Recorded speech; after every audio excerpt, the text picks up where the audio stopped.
घन घन एक एक करुणामय। रामाय रामभद्राय रामचंद्राय वेदसे रघुनाथाय नाथाय सीताय पतये नमः। राम रामेति रामेति रमे रामे मनोरमे सहस्रनाम तत्तुल्यं श्री राम नामावरानने। आपदां हर्तां दातारं सर्वसंपदां लोकाभिरामं श्री रामं भूयो भूयो नमाम्यहम्। कल हम लोग दर्शन किए, भगवान का अवतार हो चुका है और बहुत प्रकार से बाल लीला करना चाह रहे हैं। माता कौशल्या उनसे कहते हैं कि आप बाल अवस्था में आ जाइए और एक मातृत्व का आनंद दीजिए। तो आइए हम लोग आगे पढ़ते हैं, दर्शन करते हैं और कथा का आनंद उठाते हैं। जय हो। सुनिए सुनिए शिशुरुदन परम प्रिय वाणी, संभ्रम चली आई सवरानी। हर्षित जह तह धाई दासी, आनंद मगन सकल पुरवासी। बच्चे के रोने की बहुत सी प्यारी ध्वनि सुनकर सब रानियां उतावली होकर दौड़ती चली आई। दासियां हर्षित होकर जहां तहां दौड़ी। सारे पुरवासी आनंद में मग्न हो गए। दशरथ पुत्र जन्म सुनि काना, मानहु ब्रह्मानंद समाना। परम प्रेम मन पुलक शरीरा, चाहत उठन करत मति धीरा।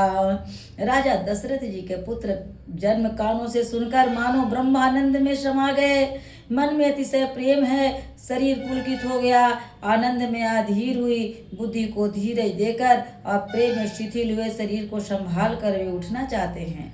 जाकर नाम सुनत शुभ होई, मोरे गृह आवा प्रभु सोई। परमानंद पुरी मन राजा, कहा बोलाई बजावऊं बाजा।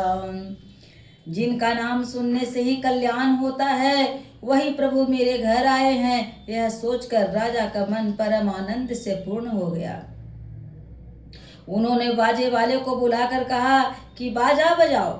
गुरु वशिष्ठ कह गयऊ हंकारा, आए द्विजन सहित नृप द्वारा।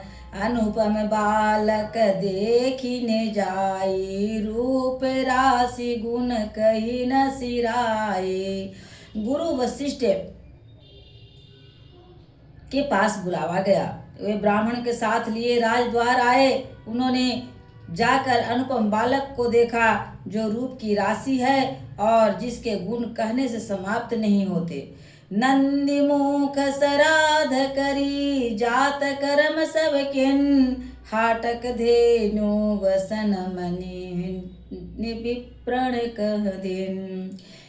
फिर राजा ने नांदी मुख श्राद्ध करके सब जात कर्म संस्कार आदि किए और ब्राह्मणों को सोना, गौ, वस्त्र और मणियों का दान दिए।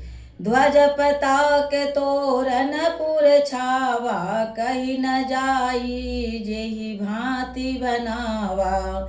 सुमन वृष्टि आकाश ते होई, ब्रह्मानंद मगन सब लोई। ध्वजा, पताका और तोरणों से नगर छा गया। जिस प्रकार वह सजाया गया उसका तो वर्णन नहीं हो सकता।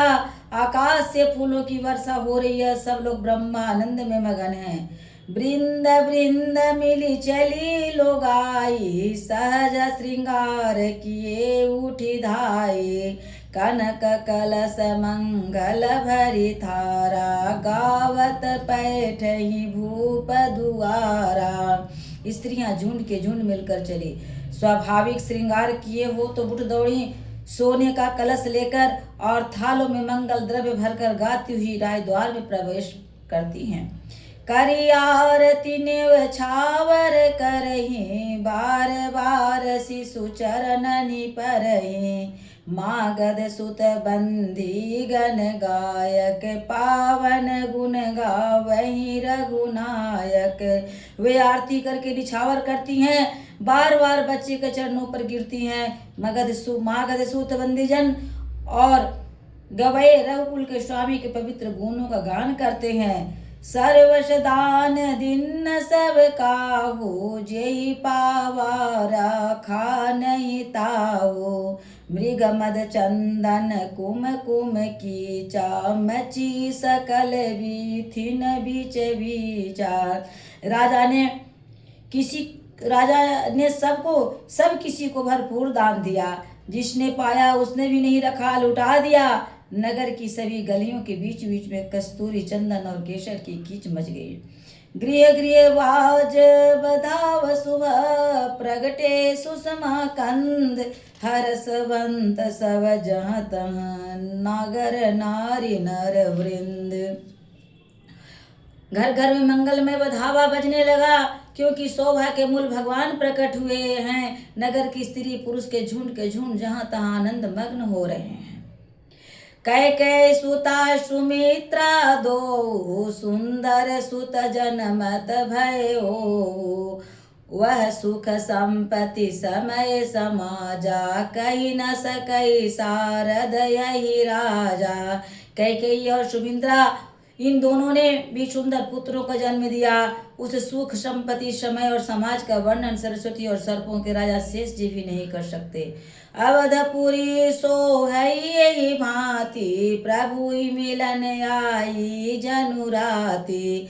देखी भानु जनु मन सकुचानी, तदपि बनी संध्या अनुमानी। अवधपुरी इस प्रकार सुशोभित हो रही है, मानो प्रभु से मिलने आई हो, और सूर्य को देखकर मानो मन में सकुचा गई हो, परंतु फिर भी मन में विचार कर वह मानो संध्या बनकर रह गई हो।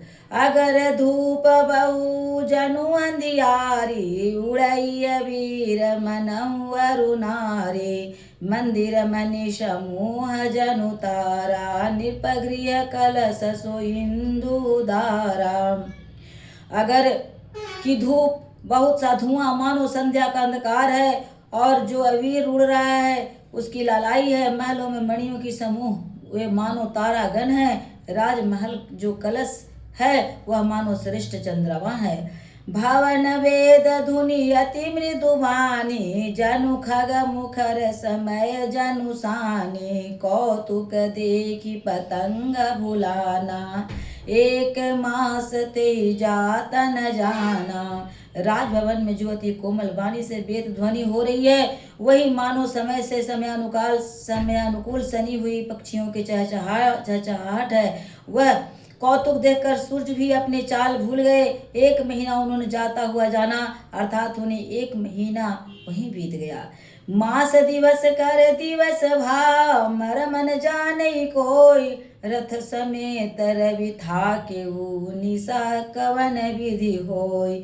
महीने भर का दिन हो गया, इस रहस्य को कोई नहीं जानता। सूर्य अपने रथ सहित वहीं रुक गए। फिर रात किस तरह होती, बोलिए प्रेम से सियावर राजा रामचंद्र की जय। कल हम लोग इसकी आगे कथा सुनेंगे। तो आज सूर्य भगवान प्रभु श्री रामचंद्र जी का जन्मोत्सव मनाने के लिए एक माँ अयोध्या में रुक गए, वहाँ रात नहीं हुई। तो हम लोग आगे कल दर्शन करेंगे।